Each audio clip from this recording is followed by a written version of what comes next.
Ma première rencontre avec Emmanuel Elalouf date d'environ 8 ans. Si mes souvenirs sont exacts, elle s'est déroulée dans un lieu hautement symbolique, dans ce havre de paix qu'est le campus de Givat-Ram, à l'Université hébraïque de Jérusalem. Plus précisément dans la salle du grand vitrail d'Ardonne de la Bibliothèque nationale. Emmanuel Elalouf m'a annoncé dans ce lieu foulé par les pas de maîtres illustres, dans ce lieu propice à l'inspiration et à la création, qu'il entendait reprendre ses études universitaires et qu'on lui avait conseillé de prendre contact avec moi. C'était un adulte qui avait déjà fondé une famille, qui se trouvait inséré dans le tissu socio-professionnel, mais désireux, me dit-il, de consacrer du temps et des efforts à l'œuvre de Rabbi Yitzhak Alfasi, qu'il enseignait à ses étudiants du Machon Lev. À partir de là, il se mit au travail.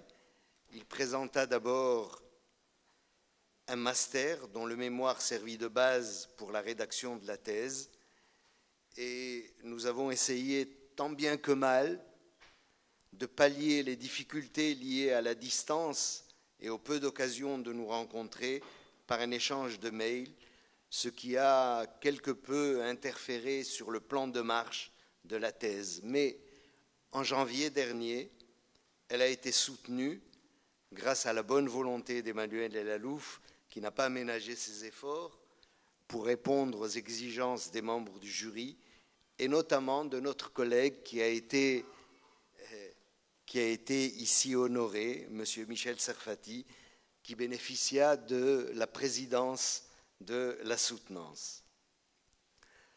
En résumé, la thèse d'Emmanuel Elalouf est un retour à Rabbi Yitzhak Alfasi. Comme il y a eu dans l'histoire de la philosophie un retour à Kant, ou dans celle de la psychanalyse, un retour à Freud. Ce n'est donc pas un recours, mais véritablement un retour.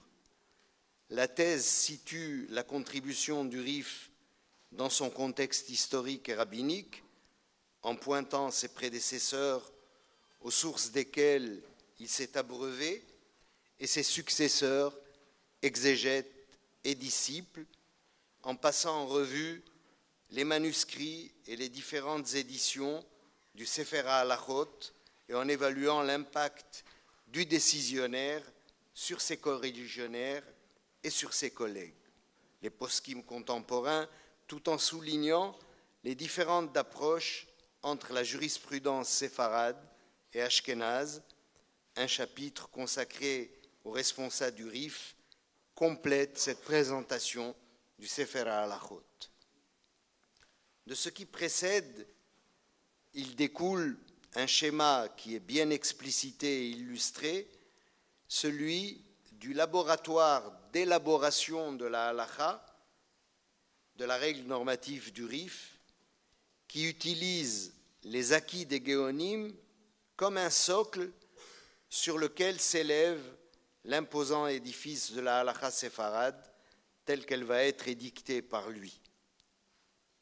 Ce maître s'inspire notamment des Sheiltot de Rav Chai Gaon, de Rabbi Shimon Kayara, de Rav Chai Gaon, de Rabbeinu Hananel ben Chushiel, du Rav Nissim Gaon.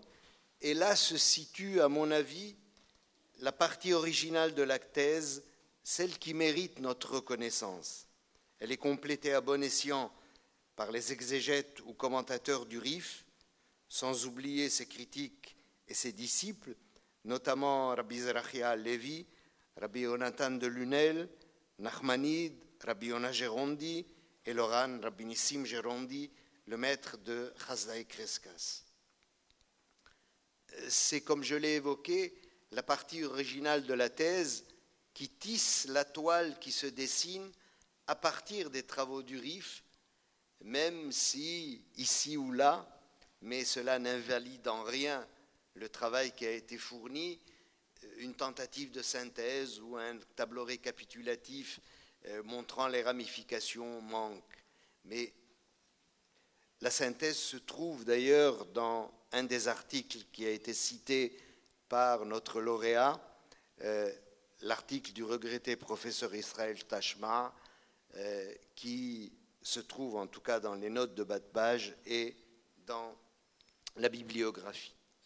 En résumé, et vous le rappelez, la psycha séfarade diffère de l'ashkénaze en ce que cette dernière reprend les discussions talmudiques et les pousse à fond pour les faire aboutir à l'arrêté, tandis que leurs homologues séfarades écartent discussions et controverses talmudiques pour aller à l'essentiel, qui est la détermination de la norme de conduite.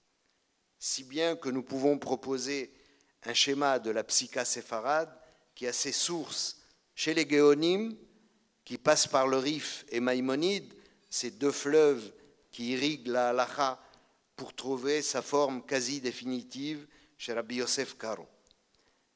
Celui-ci, d'après Israël Tashma, établit le pont entre séfarade et ashkénaze en ce qu'il intègre, selon sa méthode, les Piskei Harosh de Rabbi Asher ben Yechiel et de son fils, le Baal HaTurim, qui avait quitté l'Allemagne suite à une disette pour s'installer en Espagne. Et tout cela est bien expliqué dans le travail d'Emmanuel Elalouf et dans la belle étude du professeur Tashma qui s'appelle Yosef Karo Vesifro, Bet Yosef Ben Ashkenaz Lisfarad. Puisqu'il s'agit d'une aide à la publication, eh bien, je voudrais, pour terminer, faire deux remarques. D'abord, le RIF nous livre un enseignement extrêmement précieux pour notre génération et pour notre siècle. Il a désigné comme successeur à la tête de l'académie talmudique qu'il dirigeait en Espagne à Lucena son disciple Yosef Halevi ibn Migash, et il l'a fait au détriment de son propre fils, qui était aussi un excellent Talmid Chacham, mais de moindre envergure qu'Ibn Migash. Et là, nous avons une leçon d'honnêteté intellectuelle très très grande que les yeshivot et les cours de chassidim devraient méditer, parce que cette leçon d'honnêteté intellectuelle montre combien grande est l'actualité du RIF. Et ce qui me conduit à la conclusion et me permet de féliciter le jury du prix Chaim Zafrani d'avoir choisi d'aider à la publication de la thèse d'Emmanuel et de dire maintenant au docteur Elalouf combien je suis fier d'avoir modestement contribué en tant que directeur de thèse à la réalisation de ce travail.